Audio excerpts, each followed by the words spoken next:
Today, Mars is square Pluto.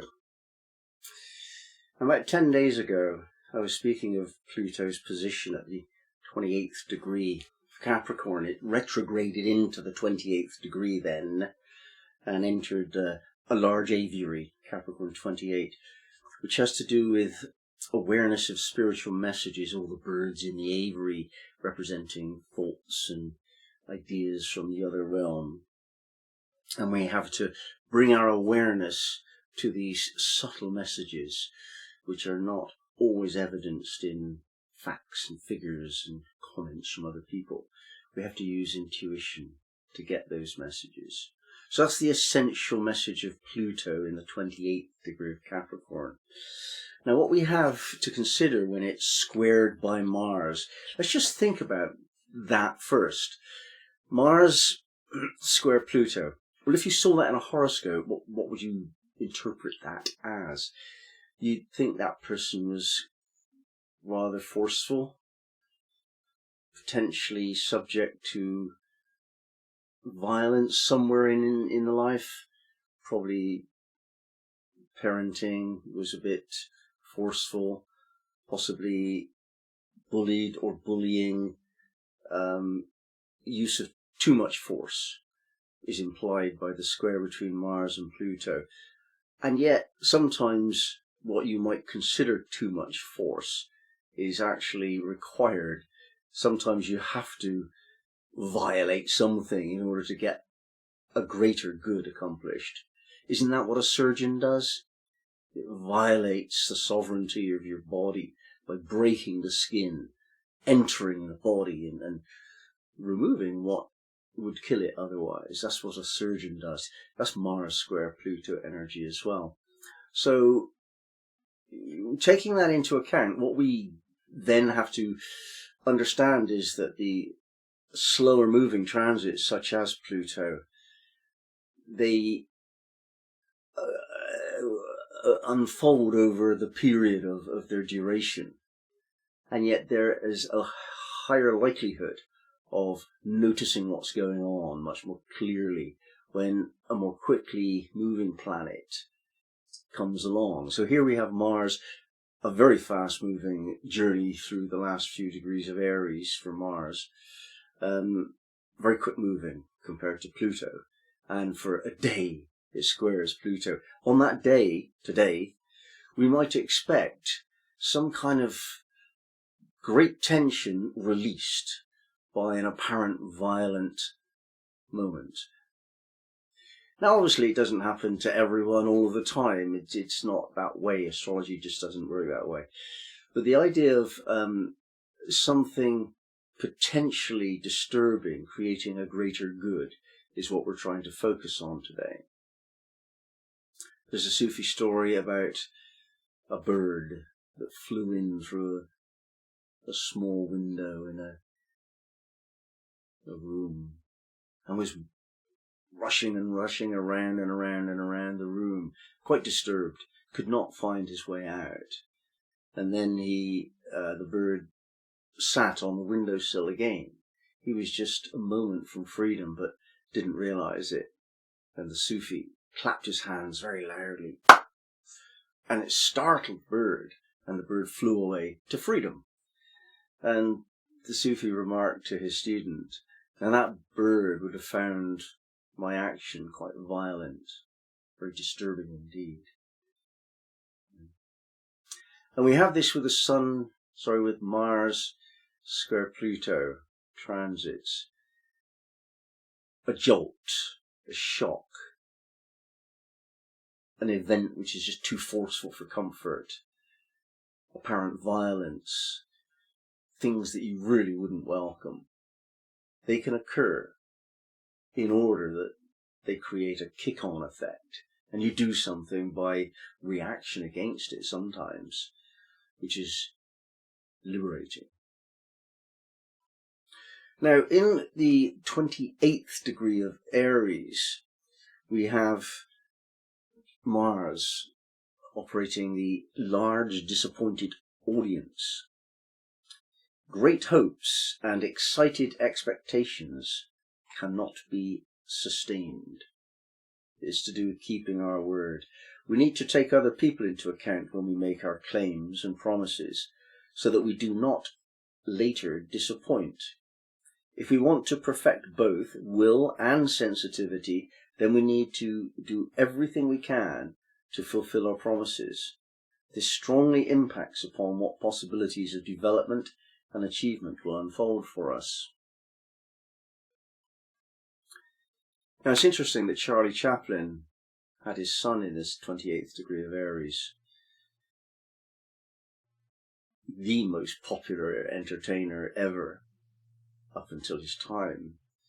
But in the end, he disappointed his audiences, in the end. And the teaching here is that we mustn't do that. We mustn't disappoint people. If we make a promise, then we have to keep that promise. And the reason for that is that disappointment is a dispiriting energy. We don't want to be disappointed. We don't want to disappoint anyone else.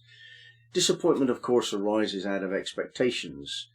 And we could say, well, then have no expectations and you won't be disappointed. Yeah, that's true, but it's not going to be listened to or dealt with by other people. Other people do have expectations. And most particularly, they have expectations of you if you give them your word that you're going to do something. And then if you don't, you're responsible for the disappointment, not them. And disappointment is a shadowy energy. It's the beginning of a downhill process towards darker feelings and ways of life. So we shouldn't be too complacent and casual about causing disappointment in another.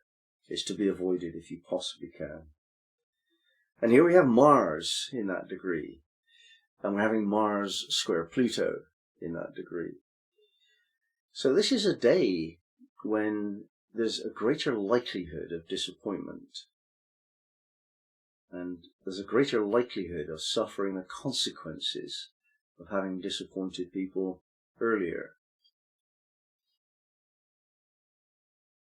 If we now link this in with the 28th degree of Capricorn, the Pluto image of the large aviary, there are all manner of spiritual messages available to us if we consult our intuition.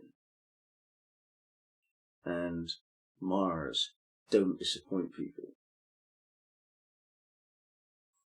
Putting those together, there is a sense in which the failure to consult our intuition and learn from these subtle messages all around us what to do, what not to do.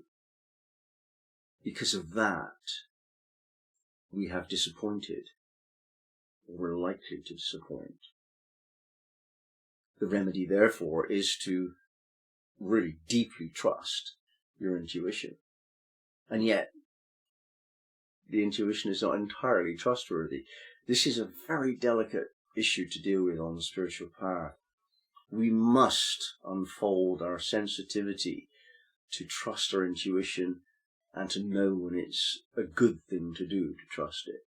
But it's not an easy thing to learn, because the quiet voice inside actually sometimes tells lies. This is something that you don't get taught quite as often as the other reverse principle. Yes, we've got a quiet voice inside, but you could say there's two of them and one tells lies and the other tells the truth. It's probably closer to the truth. But we nevertheless have to find out which of them is the truth teller and listen to that one and not the other one. It has to be done if you want to progress to the higher spiritual realms. And Pluto in the 28th degree of Capricorn is suggesting that that's the time. It's time to do that now. Now, Pluto's going backwards through this degree, so it's already been through once some months ago, and we're having another go at it. Pluto's retrograde going back until the 5th of August. And during that time, we're going to go over old lessons to see if we can get a better sense of them. And then we'll have another go when it goes forward again in September and stuff. So the message, trust your intuition, but only if it's right. And I know how difficult that is to put in practice, but it's not impossible. There are clues that you have to know whether your intuition, your inner teaching, is valid. And part of it, one of the things that I use mostly is to put it into my voice. Because when intuition is put into the voice, it's no longer an inner experience. It's no longer registered only by an interpretation by the mind of the body. It's actually embodied in the voice. Different thing entirely. So I actually speak my intuition, and it sounds different to me. It feels different in my throat. I've done a lot of teaching, of course, and I know whether or not the student is listening to me by the feeling I have in my throat. And I know even if they understand me by the same sensitivity I have to my voice. And for you, it might be the same. It might be different. But you have to find a way to calibrate the accuracy and legitimacy and dependability of what your intuition is telling you. And Mars squaring Pluto at this time is saying, if you don't, you'll disappoint people. And you may find the consequences of that are violently upsetting. You might not like it.